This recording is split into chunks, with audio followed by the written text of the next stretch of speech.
Oh, hey there, guys. Conceptual Concept 6.9 here in the beautiful Pacific Northwest again. Forgive the backwards baseball cap, but sun is above me right now. Well, kind of behind trees, but close to above.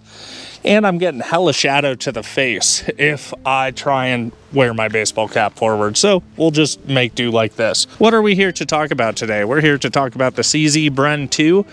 In 7.62x39, specifically the 9-inch model. I have just reached 1,000 rounds on it, and I can say with a pretty decent amount of enthusiasm, it has been incredibly reliable, fairly accurate for what it is, and it's just a good gun. So let's get into it. How has reliability been? Reliability is one of the most controversial subjects about this gun in specific. A lot of the early models were having gassing issues where they were way overgassed, and I can't speak to if they actually fixed that with the newer models like this one here, because I immediately got rid of the old gas block and I installed the HB Industries gas block, and it's been running like a top. Now, I can't speak to the original gas plug, but this one has been running incredibly solidly. So it's been reliable enough. It has kind of become my new travel gun. I took it down to Boise, Idaho. So while I was visiting a friend in Boise, I went ahead and decided to try and take the 7.62x39 Bren 2 with its 9-inch barrel out to 500 yards. And I was not expecting it to do as well as it did. Mind you, this is no sniper rifle, so it did not land every shot with extreme precision, but did better than I expected. That being said, I didn't realize how many hits I got until I got home and reviewed the footage, because we could barely hear and not hear quite a few of the impacts that picked up on audio. So hopefully your phone will pick that up.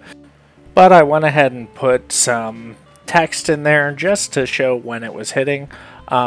Very, very quiet. The plate was barely moving at 500 yards. Again, this is a 9-inch 7.62x39. The round goes transonic at 500 to 550 out of a 16-inch barrel. So let's shoot. Yeah.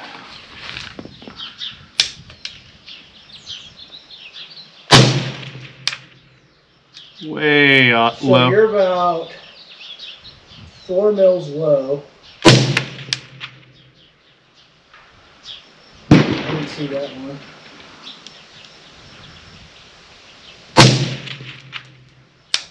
Oh, there we go. About 2 mils low at that point. You're right at the top. Yeah, I think it's doing weird things at this distance. Okay. I didn't even see that one. That hit it. Huh? That hit it. Oh, did it? Yeah.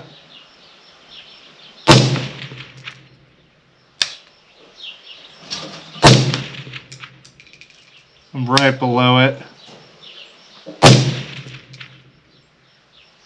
Hit it.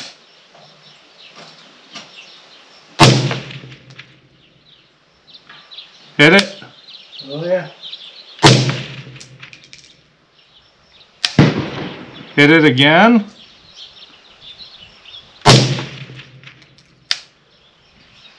Way left. Yeah, it got knocked off somehow. Right.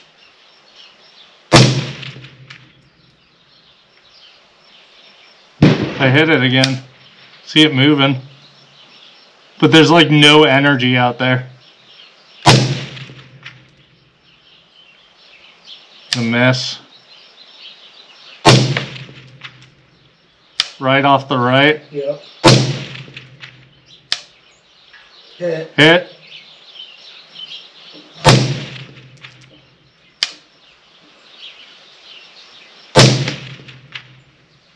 Right low. Low. Hit. Hit. All right, I'm going to call it with that. It's a little dicey. For a 9-inch 7.62x39, I did better than I thought I would. Now, by no means does that mean I did excellent. I got 8 out of 21 rounds on target, including 3 in a row. Now, we'll cut to the B-roll in a second. You'll notice at first, I'm just trying to gauge the drop because the targets are right below the ridge and I don't want to shoot over. So I'm aiming directly at and I'm walking it up to the target to make sure I'm not shooting over the ridge, because you need to know your target and what's behind it, right? And by the end, I was aiming into the blue of the sky. I didn't have any reference points other than, you know, this is where I think the dot should hold. So if I got 3 in a row, I'm pretty impressed. I think with a better reticle and with a target that had a little more terrain in the background, I could have gotten more, but still 8 out of 21, 38% hit probability out of a 9-inch 7.62 by 39. Really not designed for that, you know, so I'm happy with 8. I would even take that even if I was ideal conditions, right? So how does it feel to shoot? So shooting it is actually pretty smooth. My main complaint isn't actually with the gun, it's with the brace. The brace is pretty wobbly, and so it's really hard to stabilize off of. So I am getting worse splits and bigger groups just because of that. And if I decide to keep this long term, I'm replacing the brace, but I am planning to keep it as a pistol just for interstate travel. It's really nice to have that option because SBRs, you got to tell Big Daddy government where you're going legally, right? So real brief overview. I've already gone over it before on what I've done to this, so I'm going to make it really quick. I threw on a dead air micro flash hider muzzle device on here, and I run my Sandman K almost exclusively. I'm going to cut some B-roll on the Sandman K in a second here, shooting in the dark. And one thing you'll notice if you look closely, there's a bigger flash and a smaller flash. So Aaron Cowan with Sage Dynamics did a test on the 11-inch gun, and his main complaint was there was a lot of flash coming out of the gas port or the gas block, and that's because there's a piston relief port here to help prevent overgassing, and it blows extra gas forward. And so you'll see in the shooting here, the big flashes are actually from that piston relief port, not from the can. And the can was doing an excellent job at hiding the flash, despite being a K can on a 9-inch 7.62 by 39. So let's cut to that B-roll footage.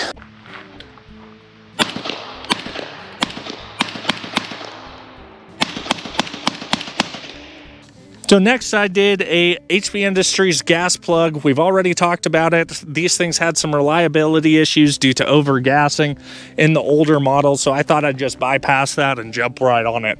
Next was the HB Industries handguard. Extends the handguard a little bit, makes it more comfortable to shoot. Good stuff. Next, I did put a Leopold Mark AR riser here with an Aimpoint T1. Not the best optic. Parallax is pretty garbage. That's why they made the T2, right? And yeah, that's about it. And lastly, I put the HB Industries 1913 adapter on here with a SB Tactical 1913 brace. And overall, this makes for a very shootable package. Only thing I would change, if I'm going to keep it, is the brace. Now, in that compact bag gun, you know, purpose truck gun, like truck or travel gun, I think this fits really well because it's got 7.62 by 39. It's got that thump to it. It's definitely going to wreck some stuff. It's going to have a lot more authority at close-ish intermediate ranges, so like 200-300 yards, than a 9mm will. And it's still small enough to keep in a bag. Now, part of why I chose to go with a 7.62 by 39 for this roll in my head is just because 300 blackout, I just don't trust it as much as a lot of people do. I've seen way too many guns blow up by a nasty little 300 blackout round working its way into a 5.56 chamber. Now, I know there are ways to mitigate that. I know you can get past that, absolutely, and make it almost impossible to happen. But the key word is almost, and it complicates all your logistics, right? You need to have different magazines for it. You need to keep everything separated. You need to make sure everyone who might be touching those magazines knows, and adamantly knows, doesn't get comfortable with just slapping magazines and guns and shooting. That actually happened to one of my friends. He's a pretty avid shooter, pretty good shooter, and he went out shooting with his son, his teenage son, and he's like, oh yeah, we'll just go out shoot. Well, his teenage son was loading mags, accidentally put a 300 blackout round in a 5.56 magazine, and ended up blowing up his 5.56 gun just because he was too comfortable and didn't understand the risks of what could happen. So I choose 7.62 by 39. Just because it doesn't fit in a 5.56 chamber. I don't have to worry about the magazine interchangeability. I don't have to worry about keeping things separate because it just won't work. So after 1,000 rounds, what do I think about this gun? I think it's a pretty good, solid option for a smaller 30 cal carbine that can be used as a PDW or a bag gun.